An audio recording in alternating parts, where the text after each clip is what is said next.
Right, and so this is the Complete Anatomy app, and down the bottom you can see the different systems that you can turn things on, as I showed you last week. So last week we did the skeletal system, we did the musculature system, we did arteries and veins, which I just call the circulatory system. Heart turns off for a minute. And we did the respiratory system. So the respiratory system is how we get oxygen into the system, and the circulatory system is how it gets circulated around the body.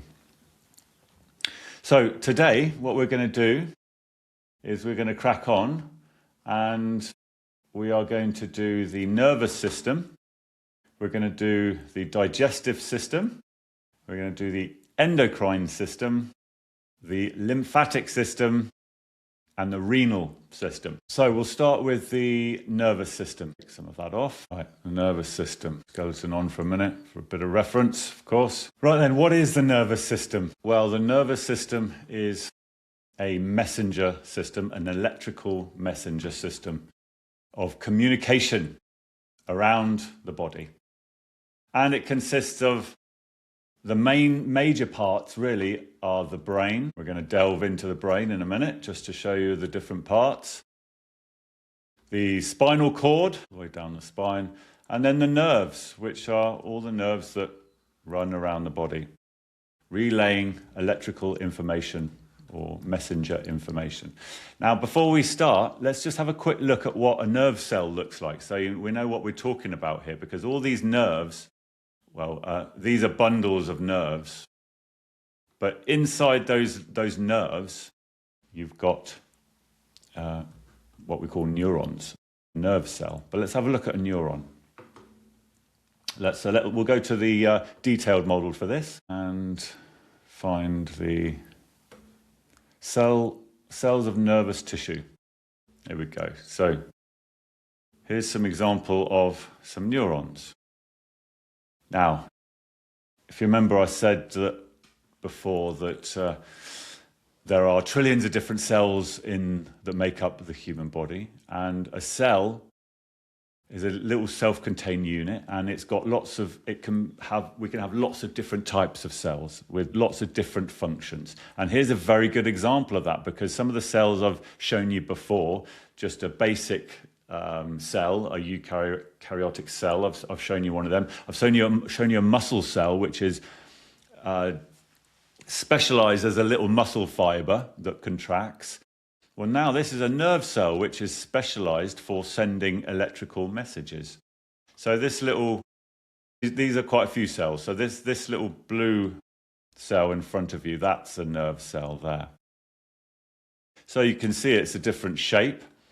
This is the main body of the cell there, but it's still got a nucleus in the middle there, and it's still got mitochondria. So it's still got all the normal organelles and things that go in a cell. But on the outside, it's specialized. Look at the outside. It's got lots of branches going elsewhere. That's actually connecting to other cells. So in the brain cells connect to other cells and form a network. And also there is this long thing coming out of one end. This is called the axon. And this is what makes a nerve cell long. Now, one nerve cell can be the length of an arm or a leg.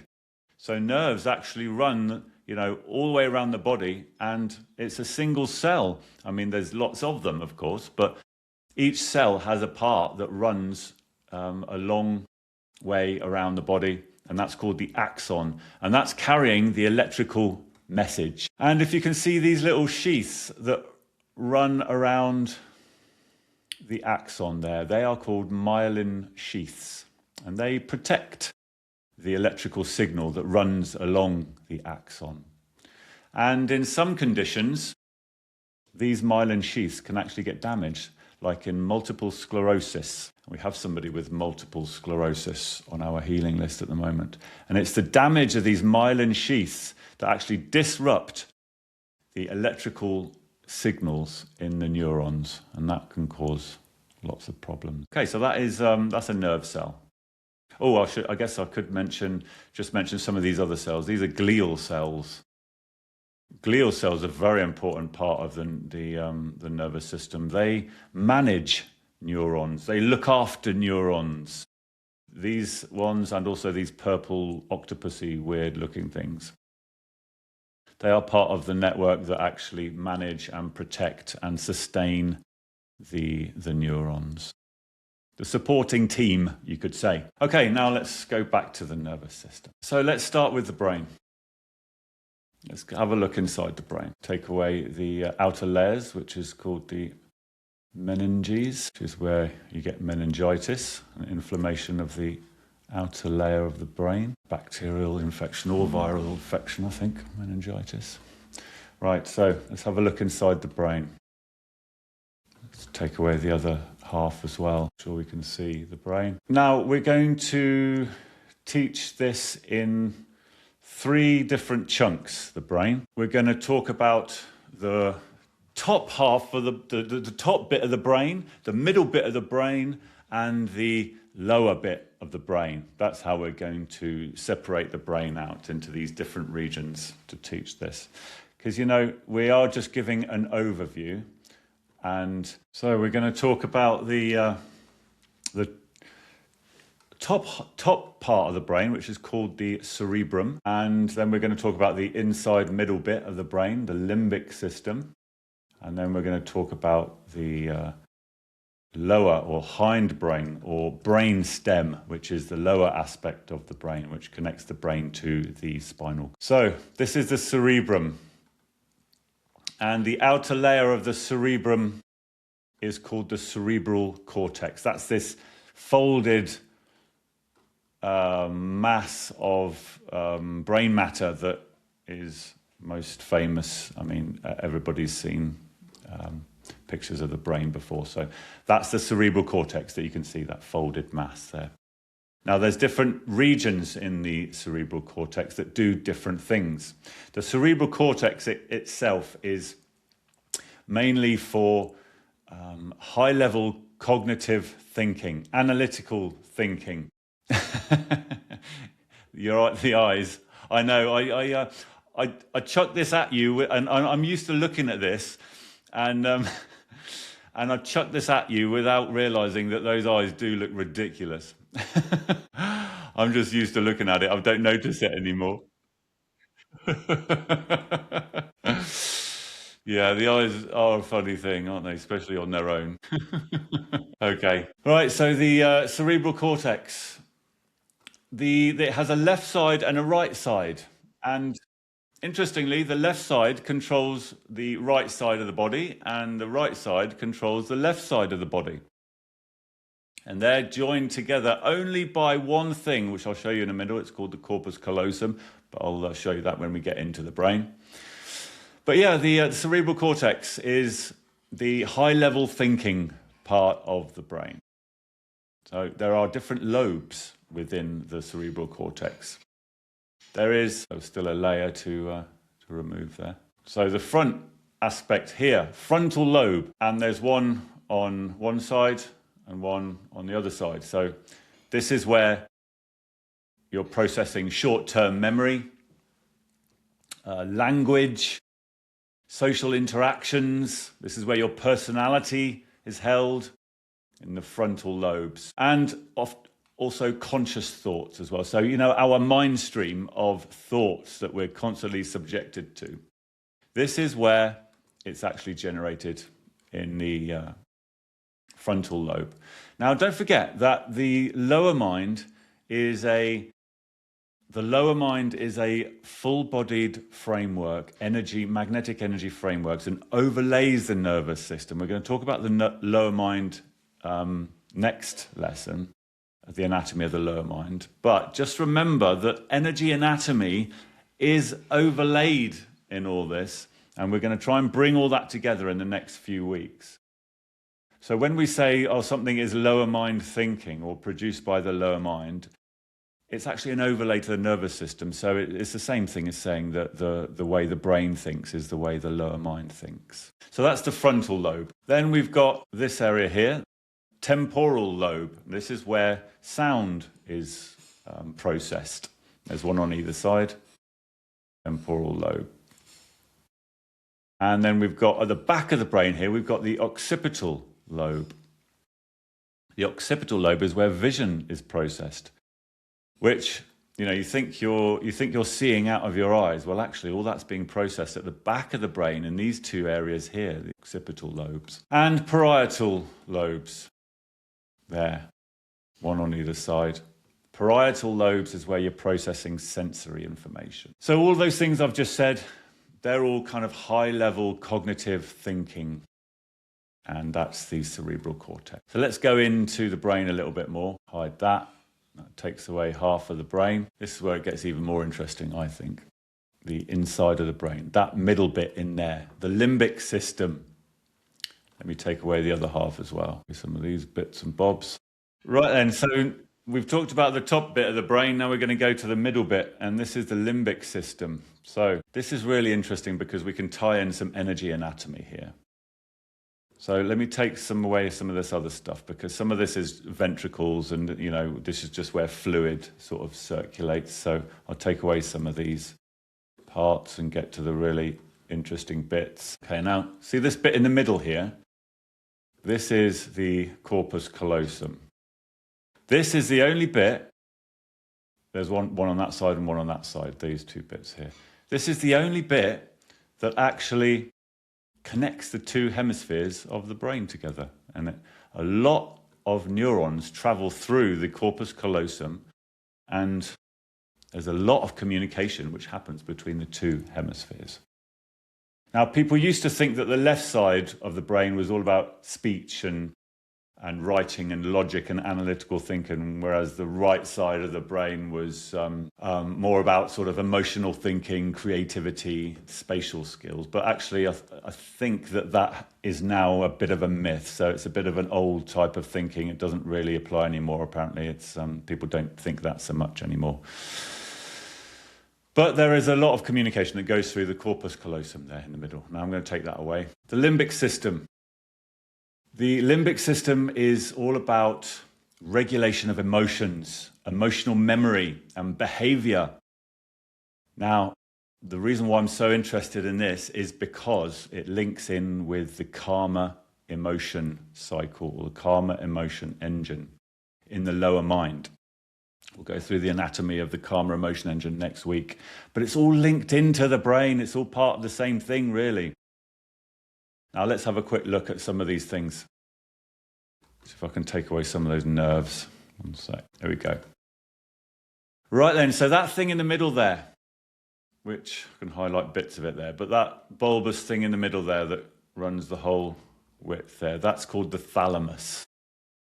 Now the thalamus is very important. It's a relay station. The thalamus takes sensory information from the body senses, and passes it to the cerebral cortex. The thalamus relays sensory information from the sense organs in the body to the cerebral cortex, because the cerebral cortex needs to do the thinking part and decide what to do.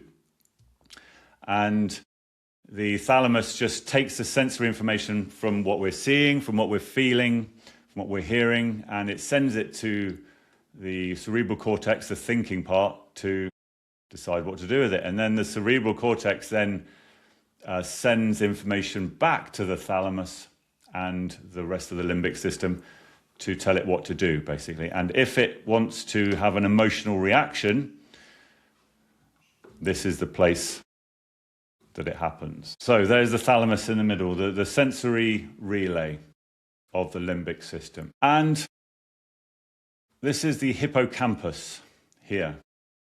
And the hippocampus is all about forming new memories. So there's a constant communication between the cerebral cortex and the limbic system about emotional reactions and memory forming. And this is how the emotions are so involved with memory forming. In fact, you know, it's probably how our memory systems actually first evolved. That is, as an emotional memory, holding on to emotional memory, because that was what kept that animal alive. And the hippocampus is all about forming emotional memory. And for some reason, it's called the hippocampus because the hippocampus is a word for seahorse. And I don't know, someone thought it looked like a seahorse, basically. And you've also got here the amygdala that I've highlighted in green there. The amygdala on either side. There's one there and there's one there. That's the amygdala. And that's all about emotional memory processing and learning and social emotional communication, that type of thing. These two things here. Also, they've been linked with fear and anger, the emotions of fear and anger. Now, quite often you'll see stuff about the brain, and they'll, you'll do research and they'll say, oh, it's been linked with such and such. It's been linked with this, been linked with that. That's because they're still not 100% sure how stuff happens in the brain. They've got a good idea of all the different regions and what they do, but there's a lot of unknowns about how the brain actually functions. So, quite often you'll see, okay, amygdala has been linked with fear and anger, but they might not know exactly how it works, to be honest. Right, also the hypothalamus I want to show you. Well, I feel under pressure now. How many minutes have I got left? I've got about 2 minutes left. Okay. I want to show you the hypothalamus. The hypothalamus is a gland, and that's the one I've highlighted in green there. It's a gland which links the limbic system to the endocrine system. We're going to talk about the endocrine system a bit later on. The endocrine system is all about hormones. So the hypothalamus is in both of those camps, basically. And the hypothalamus creates hormones, regulates all sorts of stuff with hormones. It also communicates with the pituitary gland. And while I'm here, I want to show you the pituitary gland, because the pituitary gland is the location of the brow chakra. Now, can you see it? There it is, the pituitary gland. Not a very pretty looking thing. There's a few things in the brain that is not all that pretty, I have to say. Whoever it was could have designed it a little bit nicer looking. That's the pituitary gland there, zoomed in. And that's just behind the eyes, isn't it? Just behind the eyes, that's the pituitary gland. Also, is that it? Am I out of time?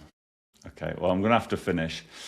So, also want to show you while I'm here the pineal gland, very famous gland. That one there. That's the pineal gland. And that's part of the endocrine system. It's also the location of the crown chakra and the conscious awareness filter. And we're going to go over those things when we talk about energy anatomy. Right, so that's the limbic system, the emotional system. Now, I'm going to go through the hindbrain very quickly because I'm out of time. But there's only a few things that are really important to know about the hind or the midbrain. So this area here, actually there is one thing I wanted to show you inside there. So let me take away this because this is relevant. Now, do you see underneath the thalamus, that thing there? That is the substantia nigra. And let me read you what that takes care of. It's in the midbrain, and it helps conscious control of body movement and also connected with chemical signaling, which affects learning, mood, and decision making. Now, the reason why it's relevant is because we've had a person with Parkinson's just join the healing list. And this is what in Parkinson's, the substantia nigra is involved. It's dopamine producing cells in the substantia nigra start to degenerate, and they don't reform. And so there is a lack of dopamine, and dopamine does all sorts of things in the brain and the body. And it relates to motor control, movement. So we need to focus our efforts, our energy healing efforts, on the substantia nigra for that particular healing partner. And there it is underneath the thalamus. If we know where it is and we can see it, we can visualize it, we know where we're sending our healing energy. Okay, the brain stem. The brain stem is this area here, all of this stuff. And This is the cerebellum here at the back, which is part of the lower brain. All of the stuff at the bottom of the brain there, I've got to go through this quite quickly now, but it's basically to do with autonomous body control, basically.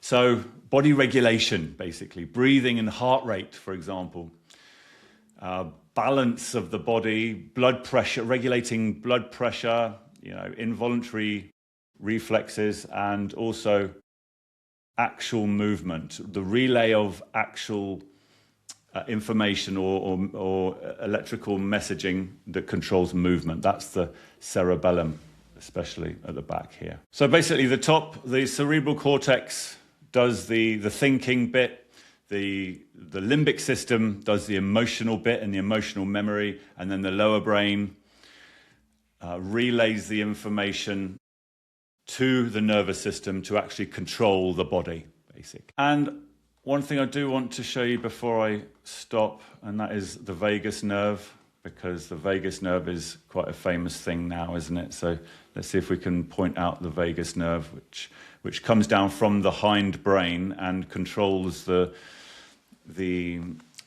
heart, the breathing rate, the heart, the digestive system, and it's part of the parasympathetic nervous system, which is what they call rest and digest. So to calm the body down, that's the parasympathetic nervous system. And the vagus nerve that's the vagus nerve.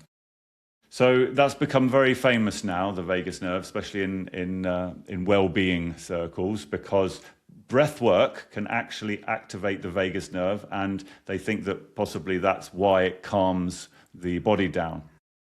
There's a lot more going on than that, obviously, with energy anatomy. However, that's a good start. So the vagus nerve originates in the hindbrain there and goes all the way down to the heart and the lungs and the digestive system. And that's part of the parasympathetic nervous system, which calms the body down. As opposed to the sympathetic nervous system, which revs the body up. We'll talk more about that when we talk about adrenaline in the endocrine system. Right, I think we should move on from the nervous system. All right, lovely. Let's go to the digestive system, because we have talked about, I'm going to go back to lesson 1 last week, and we talked about the circulatory system, didn't we, and the respiratory system. The respiratory system brings oxygen into the body, and the circulatory system delivers it around the body. Now, it delivers oxygen around the body, but that's not everything that's needed, of course, for every cell to live and function. And here we're talking about the Krebs cycle, aren't we? Cellular respiration, the Krebs cycle, the formation of ATP energy to power the material body. It needs oxygen, yes, but it also needs food. It also needs glucose or proteins or fats. And the digestive system is how we get that into the bloodstream, and then the bloodstream can circulate it around the body. So we're going to talk about the digestive system now. So Sally's going to do this one for us. So Sally, you can direct me if you want, but I guess we'll probably start at the top. I assume you're probably going to want to start at the top and work downwards. Is that right? Okay. So I will try and match what you're saying with the pictures, basically, but go for it.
Yeah.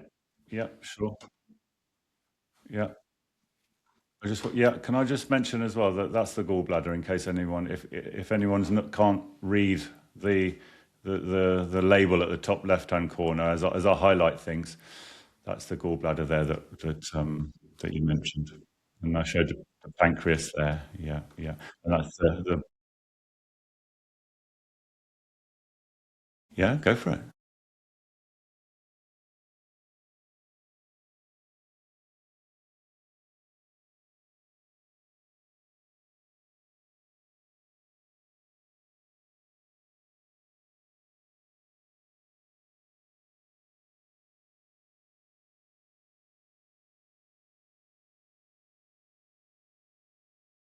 And there's the liver, by the way, in case anyone was wondering.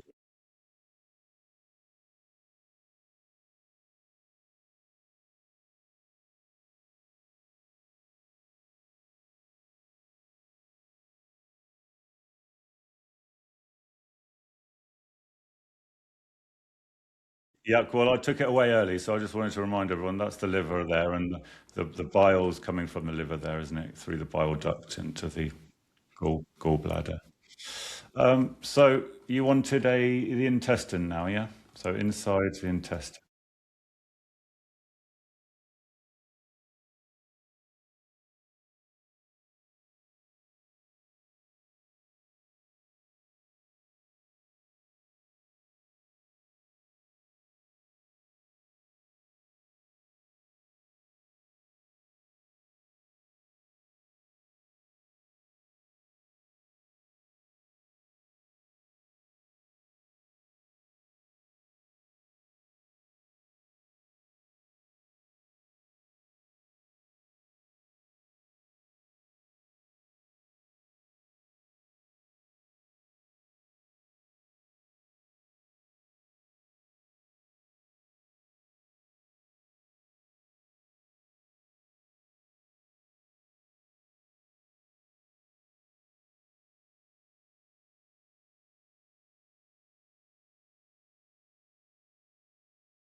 Um, yeah, no, it's all right. So you're making up the 5 minutes that I was over.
That's all good. Excellent. Thank you, Sally. Can I just add in there that the pancreas is a very interesting organ, isn't it? Because it's in two systems, and it's in the digestive system, but it's also in the endocrine system, isn't it? And I want to bring that up just because there are we try and separate these systems out nicely and neatly just to learn them basically and classify them. But actually, the body's not really like that. All sorts of certain cells or tissues or organs fulfill loads of different roles. It's a bit like chakras, in the energy body. Chakras have multiple roles quite often, and it's the same in the material body. So the pancreas creates these digestive juices and which helps digest the food, but it's also in the endocrine system. It also produces hormones which regulate the blood sugar in the levels of glucose in the blood, which we'll talk about in the endocrine system. But anyway, I just wanted to point that out. And yeah, that's the digestive system. So thank you, Sally. Shall we take a little break now before we start the next one? Yeah. So next we are going to go through the endocrine system. Now on this app on Complete Anatomy, they've got the endocrine system glands sort of in various different systems because there's so much overlap between some of these things in different systems. So I've had to switch on the lymphatic system, for example. I've had to switch on the nervous system. So you can see some of the nervous system there. There are some nerves in the brain, but the nerves aren't part of the endocrine system. I just had to turn it on so we can see some bits in the brain. And I've had to turn on the lymphatic system because the thymus gland is part of the lymphatic system. So we're doing the endocrine system. What is the endocrine system? Well, if the nervous system is a electrical messenger system of the body and a thinking and processing part of the body in the brain, well, the endocrine system is a system of chemical messengers. The endocrine system is a system of hormones which regulate body functioning, regulates everything around the body. Body functions, moods, all sorts of things. So that's what hormones do, and there's all sorts of glands in the body which actually produce the hormones. And there is a master gland which controls all the other glands, and that master gland gets its information from certain areas in the brain. So the brain is the control system, then it sends out messages to the master gland, and then the master gland controls all the other glands in the endocrine system, and then all those other glands are producing hormones which are then racing around the body and activating certain things, certain processes, and regulating the body. So that's what the endocrine system is. So let's just go from top to bottom and name some of these glands. And I want to, I'm going to be firing quite a lot of things at you here, and you've already had quite a lot of stuff fired at you. Now, some of you may have plenty of sort of anatomy, biology experience, and some of you may not. And it really doesn't matter for this course whether you have or you haven't. Really, what we want to present is, it's certainly in the material body lessons, we want to present the systems and give you an overview. So the most important is for you to understand the rough overview of the systems, and then you can always go and look up the details. None of us can be expected to remember everything about everything. It's just impossible. And the material body is actually one of those parts of this course where there's loads of information on the material body online. So all you have to do is use Google and you can find out all sorts of stuff. And we're doing that all the time in Network Healers, of course, when we're trying to understand various conditions and understand what's gone wrong in the material. So here's the endocrine system and a quick overview of some of the glands. Okay, so we'll start with at the top in the brain. The pineal gland is part of the endocrine system, and that's that little funny looking thing there that I've just highlighted in green. Now the pineal gland is very important, but in ways that science doesn't yet know. In fact, the pineal gland in the brain regulates sleep and wake cycles. Now, actually, we also know that it's the crown chakra location, and it's the conscious awareness filter location in the higher mind. Now, isn't that interesting that it's got the conscious awareness filter there? In the brain, it regulates sleep and wake cycles. That has to do with consciousness. So you can see the links coming in already. Okay, let's go over to the front of the thalamus there, in the front area of the brain. And here is the hypothalamus, and I was talking about that earlier, which is a link between the limbic system and the endocrine system. It's in both the hypothalamus. And the hypothalamus sends out hormones and it regulates all sorts of stuff.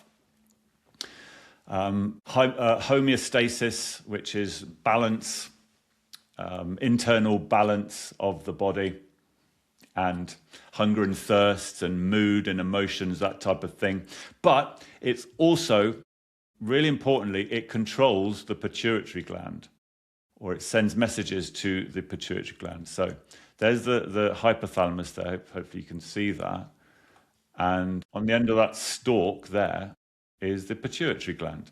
And the pituitary gland is the master gland which controls the endocrine system. It controls all the other glands in the endocrine system. So the hypothalamus takes its instructions from let's say the cerebral cortex and the limbic system in the brain, and it sends information to the pituitary gland, and then the pituitary gland then makes loads of hormones and dishes it out to the body, and then those hormones go and they're chemical messengers which go and influence or control the other glands in the endocrine system. So that's why the pituitary gland is often called a master switch regulator, or a master control gland of the endocrine system. Right, so let's move down. And the next one is the thymus gland, the thyroid gland. So the thyroid gland is in the neck here. Let me just take away the lymphatic system so it's less confusing. And actually I can take away the nervous system now we've done those two, the hypothalamus and those three, the pineal gland, the hypothalamus and the pituitary gland are in the brain. We can take away the nervous system, with the nervous system on, to be honest. So there we go. So the thyroid gland is in the neck, and it's a butterfly-shaped gland, and it controls loads of stuff. It produces hormones called T3 and T4, which is just stands for thyroid. Thyroid hormone T3 and 4. And that regulates all sorts of stuff in the body, things like growth and cell differentiation. It also controls some aspects of metabolism. And metabolism is the way energy is regulated in the body. So, for example, how much glucose is actually burnt in the Krebs cycle, how much protein or fats is actually burnt in the Krebs cycle, how much oxygen is produced, how much oxygen is burnt in the Krebs cycle. That's metabolic rate. It regulates that sort of stuff.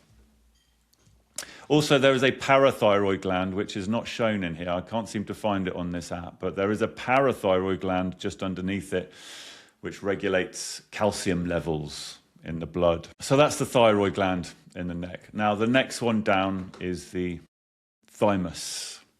We put the lymphatic system on because it's in there.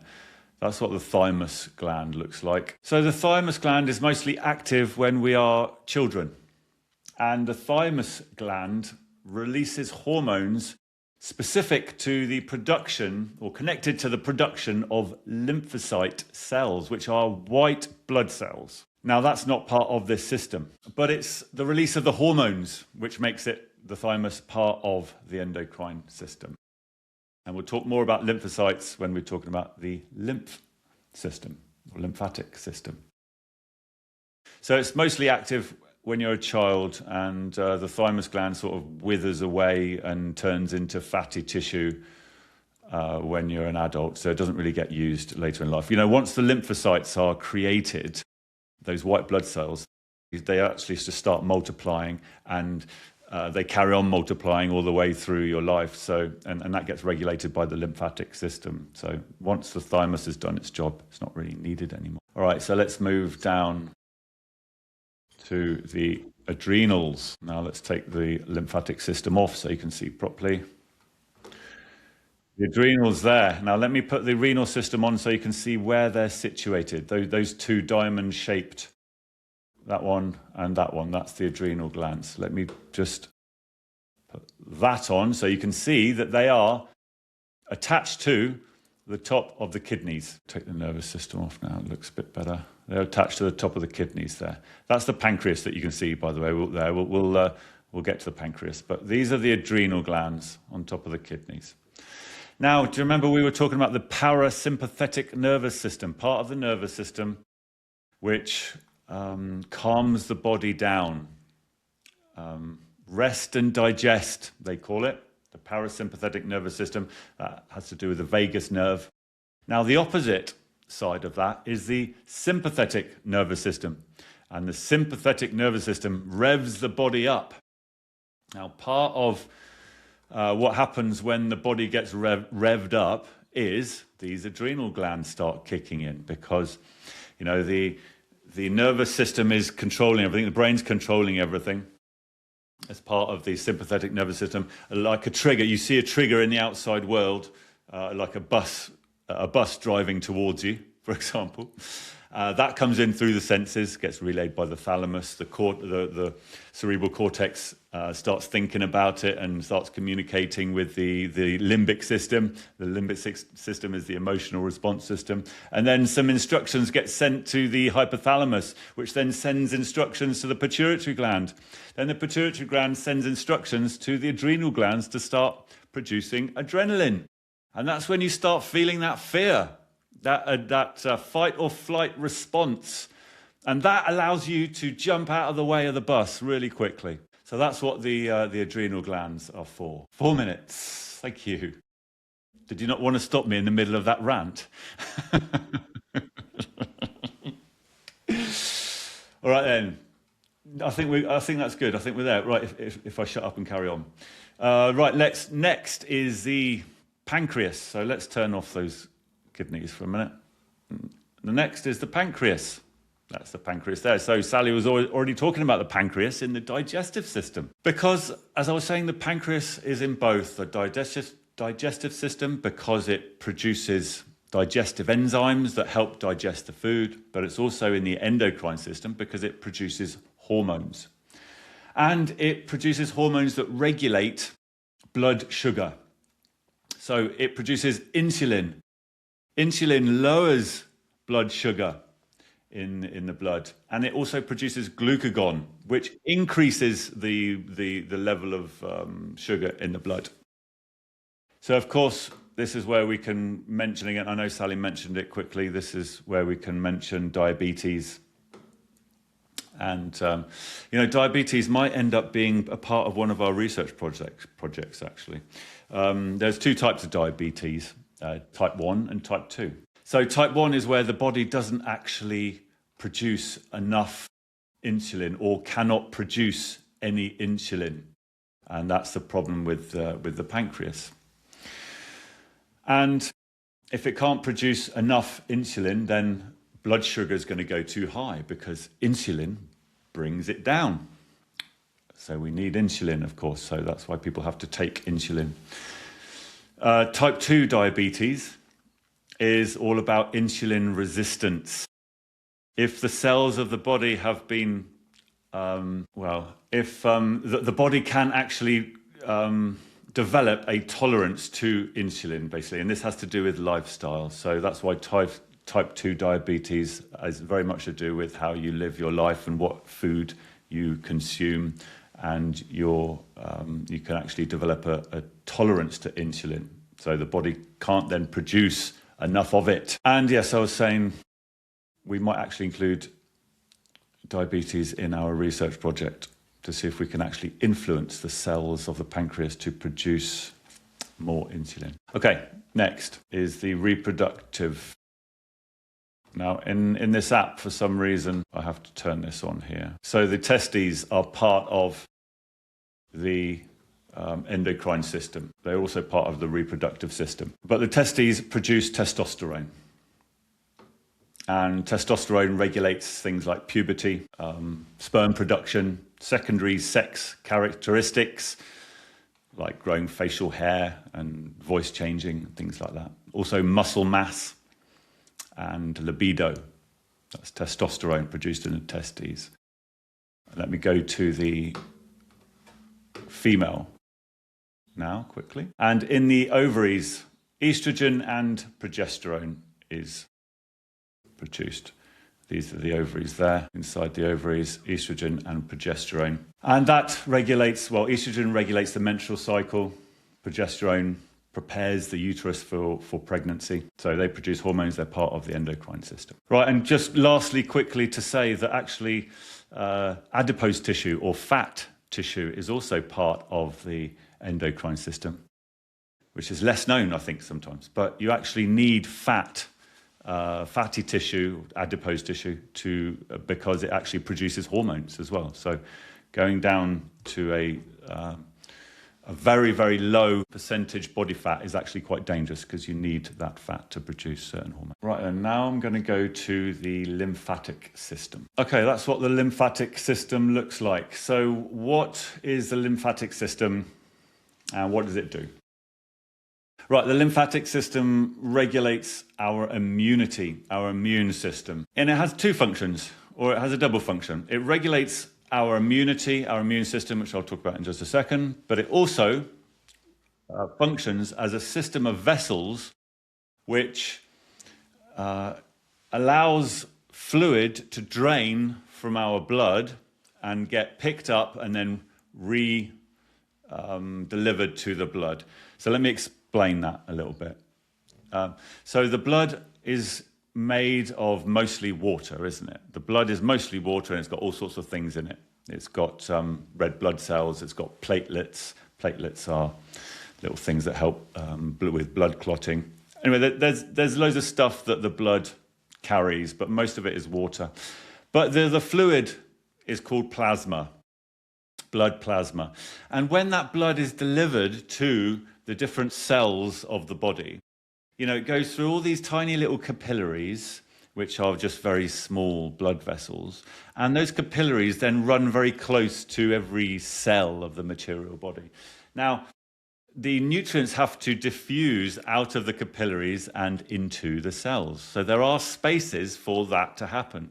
Now, the thing is that fluid sometimes drips out as well.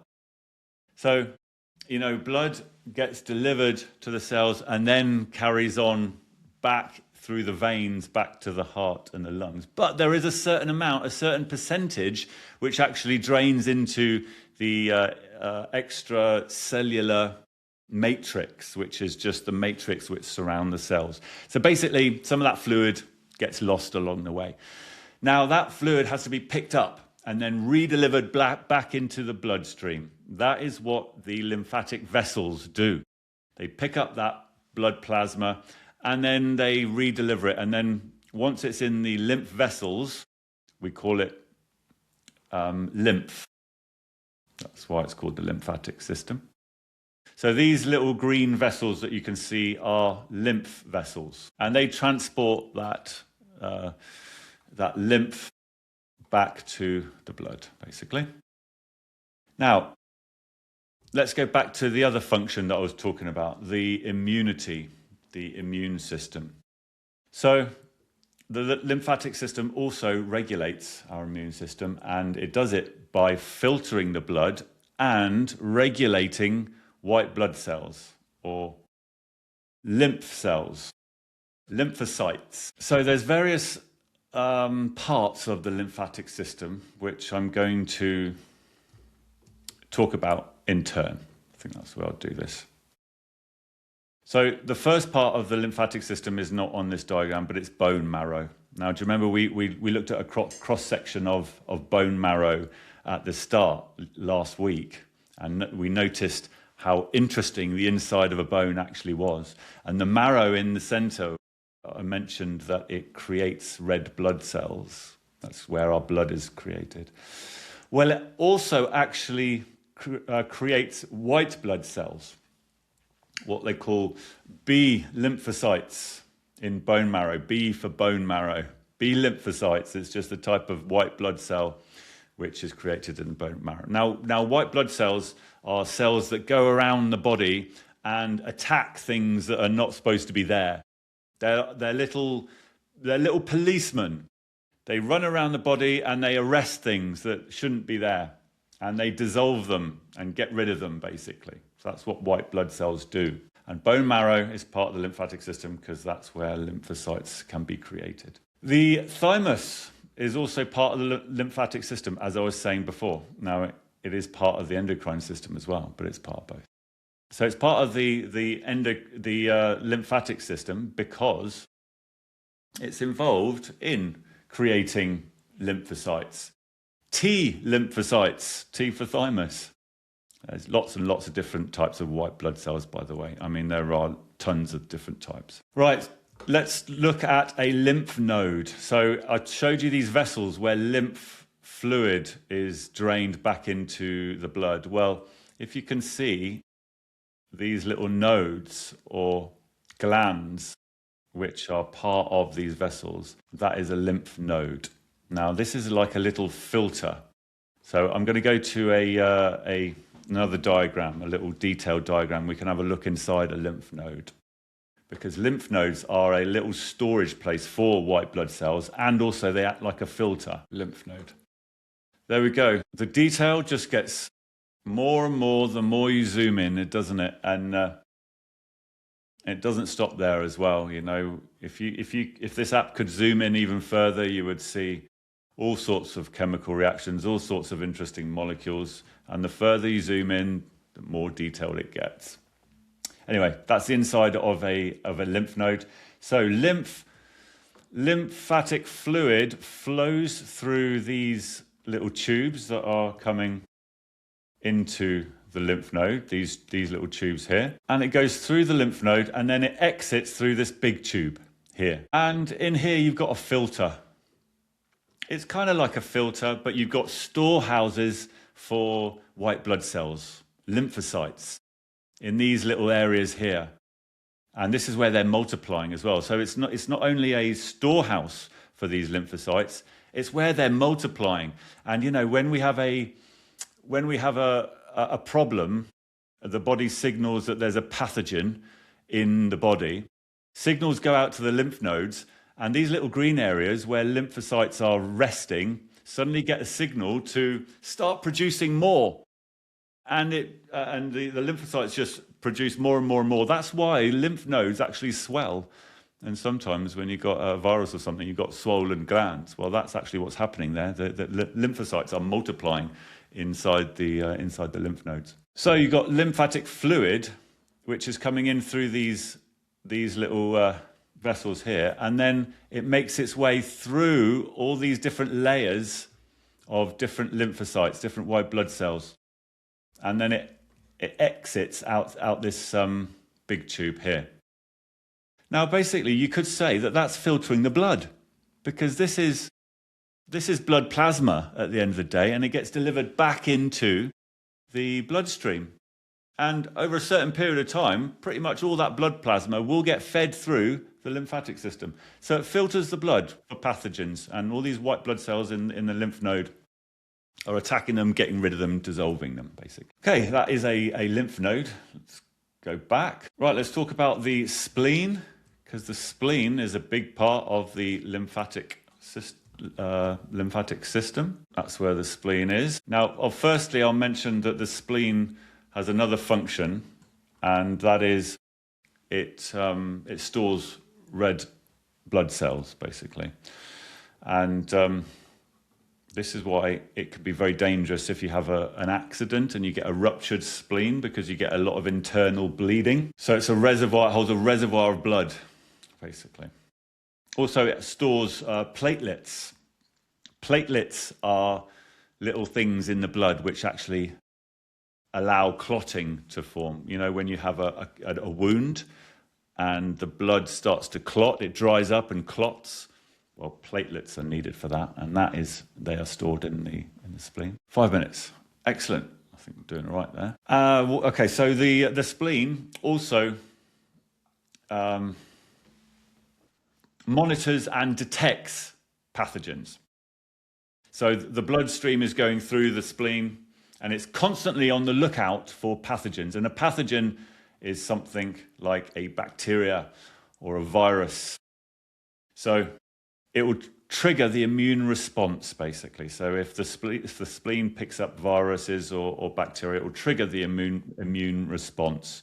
Signals will be sent back to the brain, and the brain will send more signals out through the body, through the endocrine system and to the lymphatic system, and the immune system will be triggered. So that is the spleen. And lastly, in the lymphatic system, we'll go to these little tiny little sausages here. They're not sausages. They're tonsils and adenoids. See them. Well, actually, if I take away that, you won't be able to see them, see where they are roughly. There you go. These two there on either side, they're tonsils. Now, tonsils are in the airway. So you're breathing in and air is flowing over those tonsils. And they're also trapping pathogens as they come in. So they're part of the immune system. And same with the adenoids, which is there. And that is doing the same for the airway as air is coming in through the nose, that guy there. Okay, there we go. Any questions about the lymphatic system? Something else I want to say about that, actually, before I finish. The lymphatic system is very, very important when it comes to the lower mind anatomy.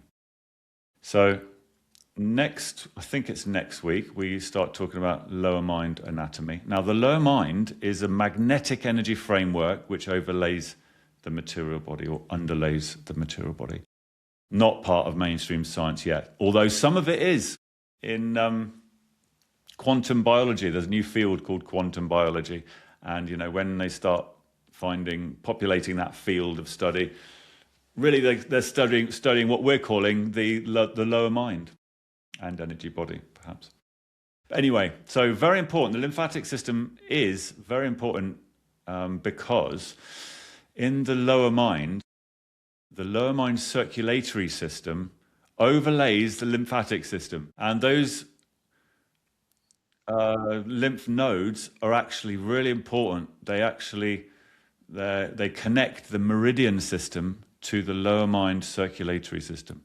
And we know that the meridian system, what's the meridian system doing? It's delivering subtle energy or magnetic flux to every cell of the material body.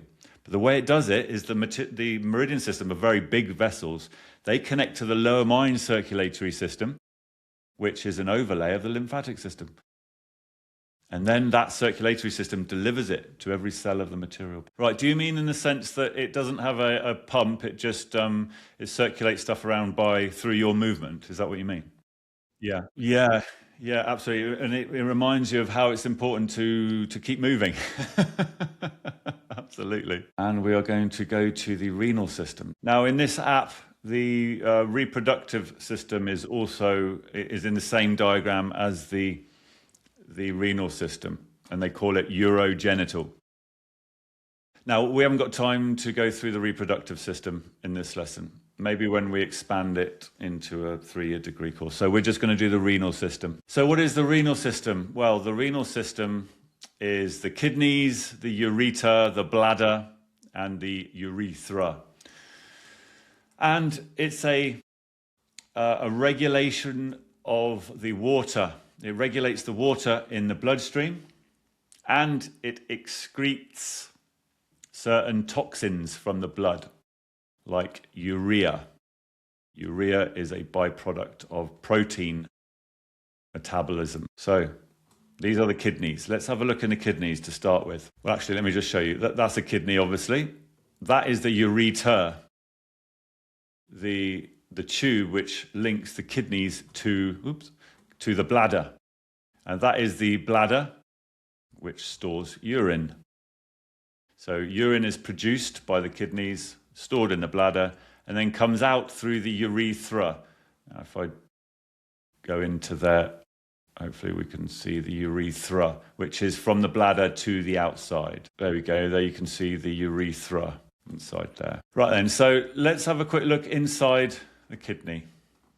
See what's happening there. So these are called kidney lobes, and water comes out of the blood and gathers or gets drained through some of these tubes. Let's open that up. Okay, we're going to look more closely at the inside of there's a small diagram I want to show you in just a second.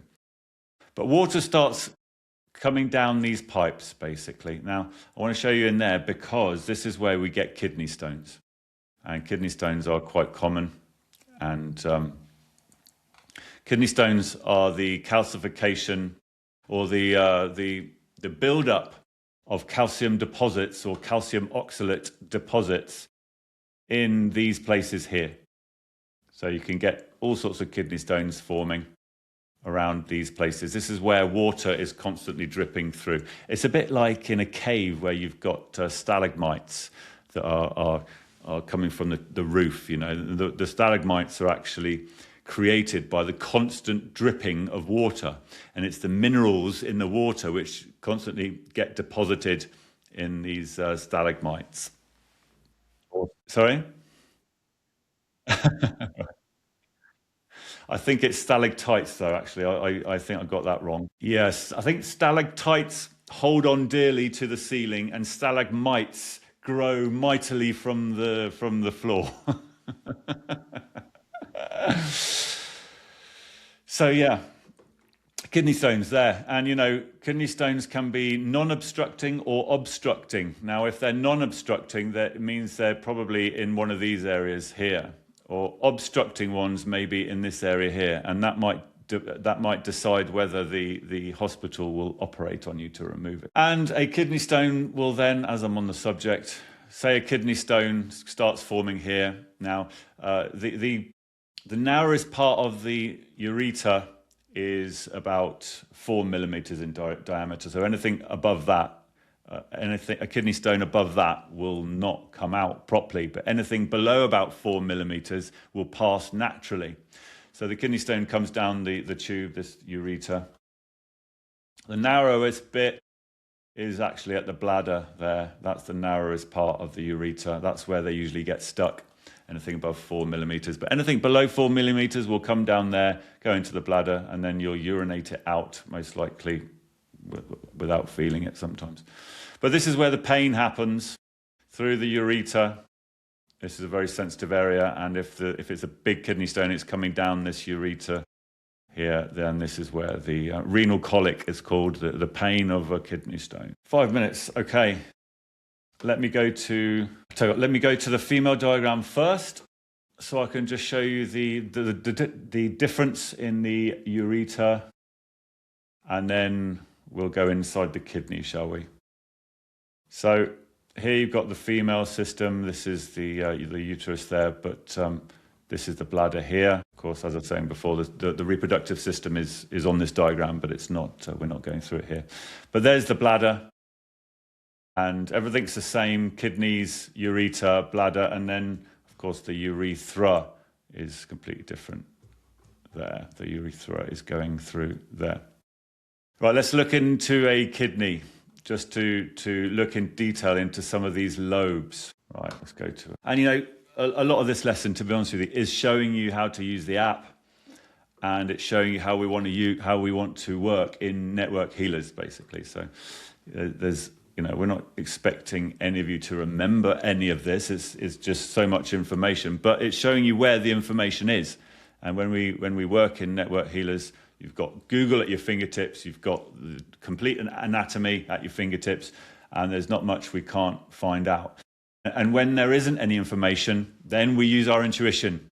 That's where the intuition. So this is a kidney lobe. So again, the more you zoom in, the more stuff is going on inside there. So if I remember, so the blood comes along here in the artery there and goes into one of these little capsules called Bowman's capsules, or I think in here they're called the glomerular. Can't say that very well. Anyway, it's a Bowman's capsule. So this is where water is actually forced out. There's a high pressure in there, and water is actually forced out of the blood. And then the water goes through or falls down the kidney lobe and drains out of the bottom here. Now, this is called a nephron, this little thing here, these little tubes. Sorry, that one there. Juxtamedullary nephron. The medulla is just the area in the kidney that it's going through. It's called a nephron. And these nephrons actually reabsorb certain things from the water, because water is forced out through these Bowman's capsules, but certain things go with it, like urea, for example. Toxins go out with it, which is good, but unfortunately other small molecules will actually get taken away with it as well. So any nutrients that the body wants actually gets reabsorbed through these long loops of these nephrons. And then it's just the water and the toxins that are then drained out, and that goes to the bladder through the ureter. So this actually regulates the amount of water that you've got in the blood. So it can actually control how much water it takes out. And there we go, that is inside a kidney. Right, I think we're there, to be honest. That's the renal system. No, just a general overview is important to have in your head, so that you know where to go and look for the information. Really, you need a kind of a base level of knowledge, and then after that, you just need to know where to look to find more. And there is a quiz for this for the 2 lessons, so I've put that on there now, and it covers both lessons. All right, so next week we're going to do anatomy of the lower mind. Then the week after that, 2 lessons on energy body anatomy, and then after that it will be the higher mind anatomy, and that will be the end of anatomy. All right, lovely. See you guys next week.